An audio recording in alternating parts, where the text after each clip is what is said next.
সুপ্রিয় শ্রোতা বন্ধুরা, আমার আজকের নিবেদন সুচন্দা ঘোষালের একটি অসাধারণ গল্প সমর্পণ।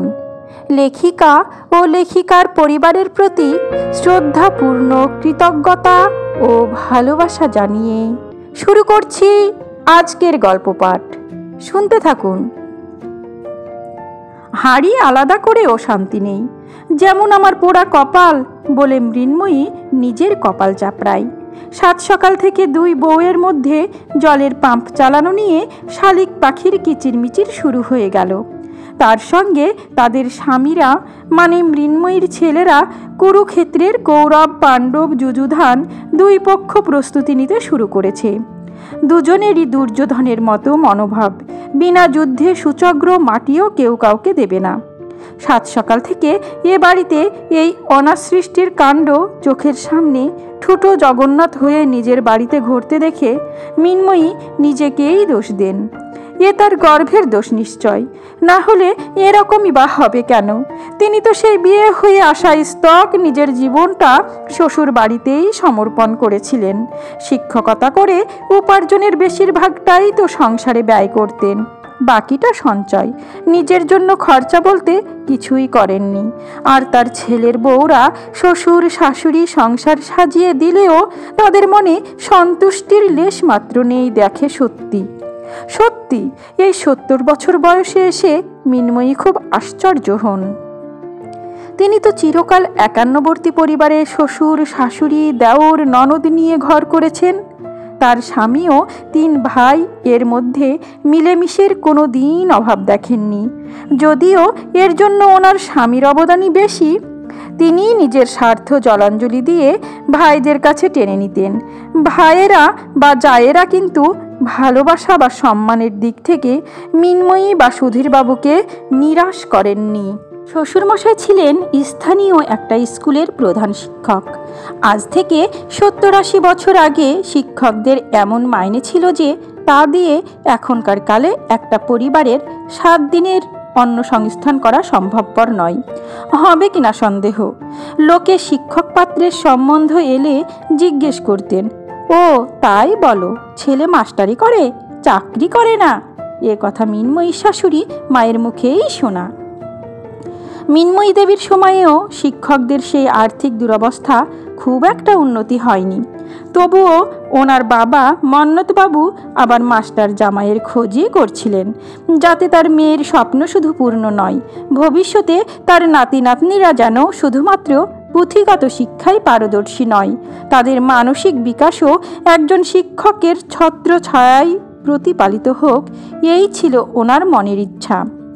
উনি ছিলেন নারী স্বনির্ভরতা, স্বাধীনতায় বিশ্বাসী এবং লেখাপড়াও ভীষণ ভালোবাসতেন। তাই তখনকার দিনেও যখন মেয়েদের লেখাপড়া না শিখিয়ে বিয়ের পিঁড়িতে বসতে হতো, সেই সময়ে মৃন্ময়ীকে গ্র্যাজুয়েশন করিয়ে তবেই বিয়ে দিয়েছিলেন। বিয়ের পর মৃন্ময়ীর শ্বশুরমশাই নিজে উদ্যোগী হয়ে ওকে একটা স্কুলে শিক্ষকতার পেশায় নিযুক্ত করেছিলেন। শাশুড়ি মা নলিনী দেবীরও কোনো আপত্তি ছিল না, যেহেতু মৃন্ময়ীর বড় বউ হিসেবে মুখার্জি বাড়িতে প্রথম পদার্পণ, তাই ওকে একটু বেশি স্নেহ করতেন বলে তার 2 জা মৃন্ময়ীকে একটু হিংসাই করত। নলিনী দেবী মৃন্ময়ীকে সংসারের কাজে বেশি হাত লাগাতে দিতেন না।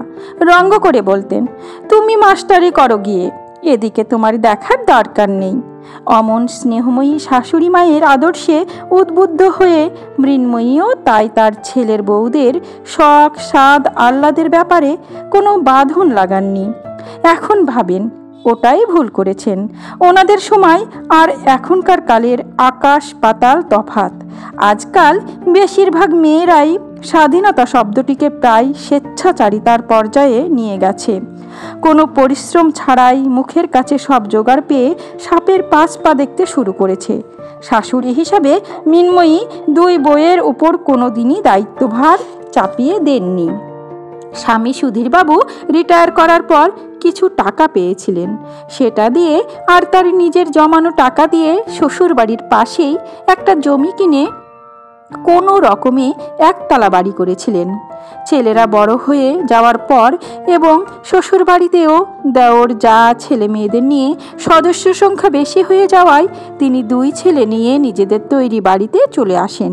তারপর ওদের সুবিধার কথা ভেবেই একতলা থেকে 2 তলা করেন। তার সঙ্গে আনুষঙ্গিক সুযোগ সুবিধাগুলো এত নিপুণভাবে পরিকল্পনা করেন যে ছেলেরা নিজেদের উপার্জনের টাকা ওদের নিজেদের কাছেই গচ্ছিত রেখেছে। সুধীরবাবু বা মৃন্ময়ী দেবী একটা টাকাও সাহায্য নেননি, তাও ছেলেদের চাহিদার ক্ষুধা মেটাতে অক্ষম হয়েছেন। মৃন্ময়ী দেবী এক সময় ভাবেন তারা স্বামী স্ত্রী মিলে শ্বশুরবাড়ির সমস্ত দায়িত্ব কর্তব্য পালন করে এত কিছু করে উঠতে সক্ষম হয়েছেন, অথচ তার শিক্ষিত 2 ইঞ্জিনিয়ার ছেলেদের মাথায় বোনের বিয়ের দায়িত্ব নেই। উপরন্তু বাবা মায়ের পেনশন রয়েছে, সুতরাং সেই বোঝাটাও ঘাড়ে নেই। তবুও মনে শান্তি নেই। ছোট ছেলের বিয়ের পরই সুধীরবাবু চোখ বুঝলেন। শ্বশুরবাড়িতে শাশুড়ি মা মৃন্ময়ীকে রান্নাঘরে ঢুকতে না দিলে কি হবে? 2 বউ তা পুরোপুরি উসুল করে নিয়েছে। তারা নিজেরাও স্বনির্ভর, একজন প্রাইভেট ফার্মে চাকরি করে আর একজনের শাড়ির ব্যবসা। তবুও 1 পয়সা সংসারে অবদান নেই। মৃন্ময়ী দেবীর পেনশনের টাকায় সংসার চলে, তাতে রাঁধুনি রাখলেও ওদের আপত্তি। বড় বউ তো মুখের ওপর বলেই দিয়েছিল, মা আপনি তো রিটায়ার্ড মানুষ, বাড়িতে বসে বসে কি করবেন, তার চেয়ে রান্নাটা করুন, তাহলে আপনি বোর হয়ে যাবেন না। মৃন্ময়ী ভেবেছিলেন নিজের হাতে রান্না করে খাওয়ালে হয়তো বউয়েরা সন্তুষ্ট হয়ে তার সংসারটাকে এক রাখবেন, কিন্তু ভবি ভোলবার নয়। তাও তিনি যখন রান্না করতেন তার বাড়িতে কাক চিল বসতে পারত, কিন্তু স্বামী মারা যাওয়ার পর শরীরটাও ভেঙে পড়ল। একদিন রান্না করতে করতে অজ্ঞান হয়ে পড়লেন। সেই থেকে 2 বউয়ের পালা পড়ল হেসেল সামলানোর। ব্যাস, সেই থেকে অশান্তি চরমে পৌঁছলো। ডাক্তারের পরামর্শ অনুযায়ী মৃন্ময়ী রোজ সকালে বাড়ির কাছেই একটা পার্কে মর্নিং ওয়াকে যাওয়া শুরু করলেন। একসময় নিজেদের রক্ত জল করা উপার্জনের টাকায় বাড়িটাকে স্বর্গ মনে হতো, এখন সেটাই নরকের অধম বলে মনে হয়। একবার বাড়ি থেকে বের হলে আর ঢুকতে ইচ্ছে করে না মৃন্ময়ীর। কিছুক্ষণ হাঁটার পর পার্কের একটা বেঞ্চে বসে বসে নিজের অদৃষ্টের কথা ভেবে চুপ করে বসে থাকেন। একদিন হঠাৎ করেই সেখানে বিপত্নিক সুনীল বাবুর সাথে পরিচয়। উনিও বছর 1.5 আগে রিটায়ার করেছেন। একটি মাত্র মেয়ে, বিয়ে হয়ে বিদেশে, সেখানেই ছিলেন। কিছুদিন হলো দেশে ফিরেছেন। সুনীল বাবুর ভাষায় বিদেশে বেশি দিন থাকা যায় না, বুঝলেন? ওসব জীবনযাত্রা ইয়ং জেনারেশনদের জন্যই ঠিক, আমাদের মতো প্রবীণদের জন্য দেশের মাটির ঘ্রাণই হলো বেঁচে থাকার রসদ। শুনে মৃন্ময়ী হাসে। দুজনেই তো একই পথের পথিক, দুজনেরই একাকিত্ব সঙ্গী। তবে তফাৎ এই যে মৃন্ময়ীর দেশে সব থাকতেও কেউ নেই। দুজনে গল্প গাছা করেন, কোথায় যেন মনের সুতোটা একই ঘুড়িতে পাক খেতে খেতে দিগন্ত বিস্তৃত আকাশে উঠতে থাকে। দুজনে মাঝে মাঝে একটু দূরে একটা চায়ের দোকানে হেঁটে গিয়ে চা খান, কখনো বা বাজারে গিয়ে এটা ওটা দরকারি কিছু জিনিসপত্র কিনে বাড়ি ফেরেন। অনেকটা সময় দুজনে একসাথে কাটিয়ে তারপর মৃন্ময়ী বাড়ি ফেরে। এই সময়টা ছেলে বউ নাতি নাতনি সকলে যে যার কাজে বেরিয়ে পড়ে। মৃন্ময়ী বাড়ি ফিরে শান্তি পায়। সুনীলবাবুর সাথে আলাপ হওয়ার পর থেকেই মৃন্ময়ীর মনের ভার অনেকটা লাঘব হয়েছে। উনি খুব সুবিবেচক, মৃন্ময়ীর সমস্যা খুব মন দিয়ে শুনে সব দিক থেকে বিবেচনা করে ভালো পরামর্শ দেন। ওনার পরামর্শ অনুযায়ী মৃন্ময়ী 2 ছেলের হাড়ি আলাদা করে দিয়েছেন। বড় ও ছোট ছেলের মায়ের দায়িত্ব বরাবর দ্বিখণ্ডিত করে নিয়েছে। ওনাকে যে করেননি এই যে রক্ষে। মাসের প্রথম 15 দিন বড় এবং শেষের 15 দিন ছোটর সংসারে ওনার পাত পড়বে এমনি ব্যবস্থা হয়েছে। এমনিভাবে একটা মাস চলার পর পরের মাস 31 দিন বলে যখন তার বড় ছেলে রায় দেয় একটা দিনের দায়িত্ব বেশি থাকায় সে এ মাসের মায়ের পেনশনের ভাগটা বেশি নেবে, এ কথা শোনার পর মৃন্ময়ী নিজেকে সামলাতে পারেননি।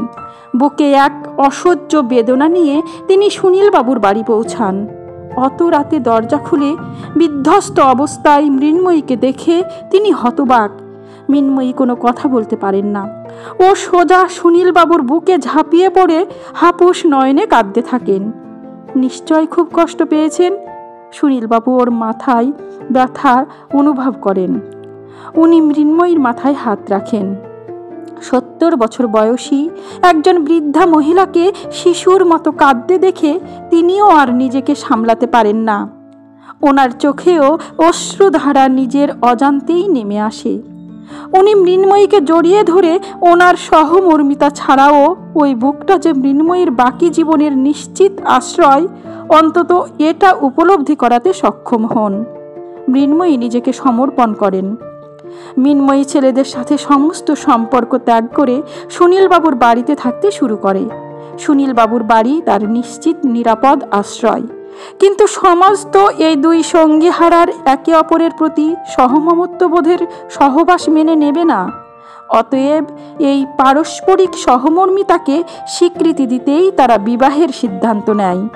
সুনীলবাবুর মেয়ে জামাই এর কোনো আপত্তি না থাকলেও মৃন্ময়ীর ছেলেরা মায়ের পেনশন হারানোর জন্য এই বিবাহের বিপক্ষে হামলা শুরু করে। তবে তার ধোপে টেকে না। আজকাল বেশিরভাগ প্রবীণ মানুষই এই একাকিত্বের কারণে কেউ হয়তো মানসিক রোগে আক্রান্ত, আবার কেউ কেউ মৃন্ময়ীর মতো সন্তানদের দ্বারা অবহেলিত, অত্যাচারিত। এই রকম দুইজন প্রবীণ একে অপরের ভরসাযোগ্য হয়ে একে অপরের হাত ধরলে তা দুপক্ষেরই মঙ্গল। তাই কেউ কেউ বিরোধিতা করলেও দুই প্রবীণের এই সিদ্ধান্ত সমাজে অনেকের কাছে অনুপ্রেরণা যোগায়। তারা এই বিবাহকে স্বাগত জানায়। সুনীলবাবুর মেয়ে জামাই নিজে দাঁড়িয়ে থেকে এক শুভ দিন দেখে ওনাদের 4 হাত এক করে দেয়। সুনীলবাবুর বাড়ানো হাত ধরে 50 বছর পর মৃন্ময়ীর আবার এক নতুন সংসারে পদার্পণ। মৃন্ময়ী নিজেকে সম্পূর্ণভাবে সমর্পণ করে। সমাপ্ত। গল্প সমর্পণ। কলমে সুচন্দ্রা ঘোষাল, কণ্ঠে আমি রোজি।